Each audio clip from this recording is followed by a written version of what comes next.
తీసేలాగా ఉంది కానీ కులాలని కలిపి అభివృద్ధి సాధించే దిశ తెలుగుదేశం ప్రభుత్వం లేదు. మరి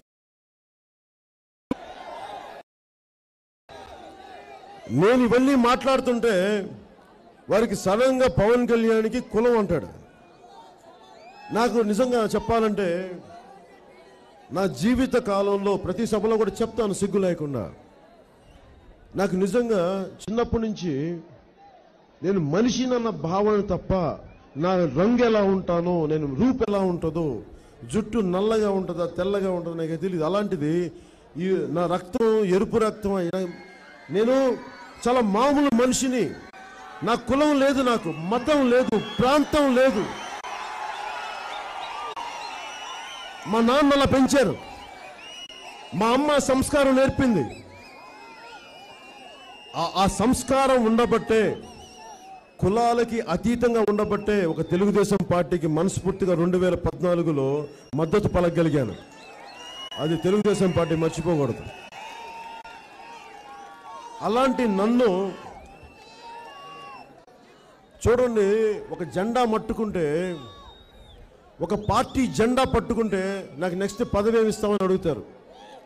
అలాంటిది వారి పశ్చిమ గోదావరి జిల్లాలో 15కి 15 సీట్లు ఎవరి వల్ల వచ్చింది?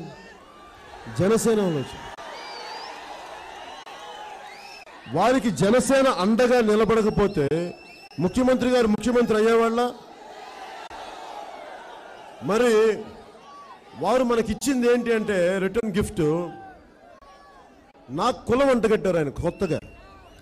పోనీ దాంతో ఆగల, నా తల్లిని వాళ్ళ అబ్బాయి ధృతరాష్ట్రుడు లాగా వాళ్ళ కొడుకు వాళ్ళు అంటారు, మేము లోకేష్ వాళ్ళ అబ్బాయిది ఒక స్టేట్మెంట్ చదివాను ఈ మధ్యన, మాకు పవన్ కళ్యాణ్ గారు అంటే చాలా గౌరవం అండి, ఆయన అంటే మాకు ఇష్టం, ఆయన ఎందుకో మా మీద విరుచుకు పడుతున్నారంటే, ముఖ్యమంత్రి గారు వాళ్ళ అబ్బాయి కానీ నేను ఎదురుగా కనిపిస్తే చాలా మర్యాద ఇస్తారు, టీ కూడా ఇస్తారు, టీ కూడా తాగుతాను.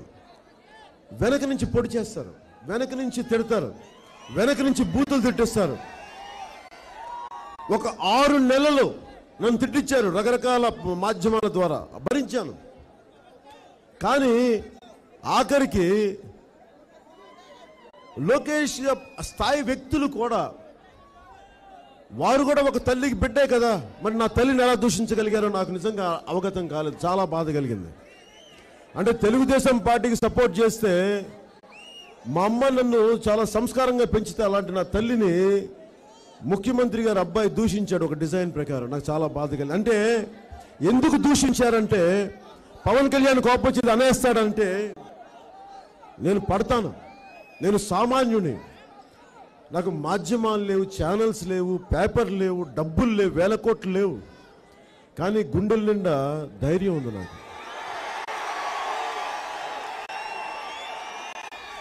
2014లో నేను ఒక పద్యం చదివాను, అసలే గాఢాంధకారం, ఇల్లేమో దూరం,